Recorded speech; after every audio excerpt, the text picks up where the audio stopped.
A domestic political scandal is grabbing headlines in South Korea. And now, President Yoon Suk-yeol's government appears to have turned its attention abroad, way abroad. By casting the spotlight on the alleged deployment of North Korean troops to Russia, Seoul seems intent on giving the public something to chew over that does not involve his administration's troubles. For starters, it is important to note that the evidence of North Korean troops in Ukraine remains hazy at best.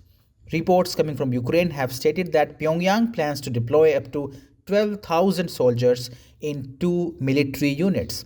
However, neither the Pentagon nor NATO has confirmed this claim, with Secretary General Mark Rutte acknowledging that there is simply no solid evidence to back up the story.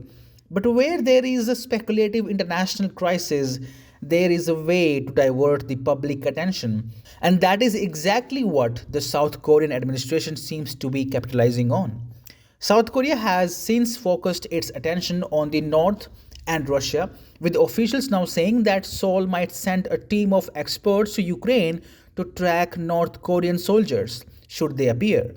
Not stopping there, the South Korean government is even planning a lethal military aid package to Kyiv, considering high profile weapons like the Cheonggung 2 anti aircraft missile system and K9 self propelled howitzers. This sudden escalation in South Korea's involvement has alarmed local opposition lawmakers, who argue that Seoul's actions are reckless, especially when they hinge on unconfirmed intelligence.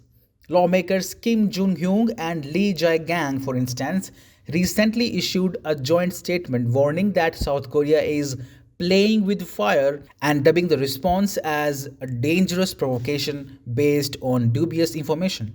Now, interestingly, this Russia North Korea hoax coincides with President Yoon's approval ratings hitting a new low of 24.1%, his lowest since taking office. The political scandal overshadowing his administration involves his wife over a gift that she received worth 2 million won. And now the opposition suspects that the government's bold stance on North Korean threats abroad is a well planned ploy to divert attention. Political analyst Lee Jun-han supports this view, noting that South Korea's conservative leaders have a history of playing up northern threats to rally public support.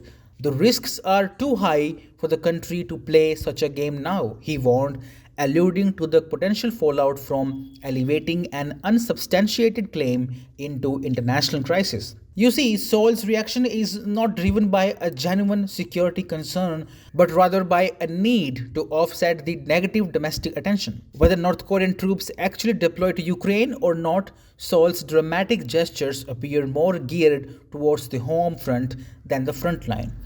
The Russian embassy in Seoul also weighed in, reiterating that any cooperation between Moscow and Pyongyang is legal and poses no threat to South Korea's security.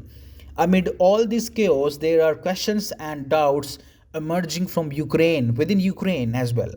Andriy Kovalenko, the head of Ukraine's Center for Countering Disinformation, remarked, "There are no North Korean soldiers yet."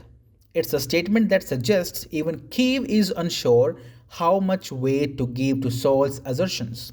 The result is a perfect storm of fear and finger pointing, with Seoul stoking worries of North Korean troops in Ukraine while dodging the uncomfortable questions piling up at home.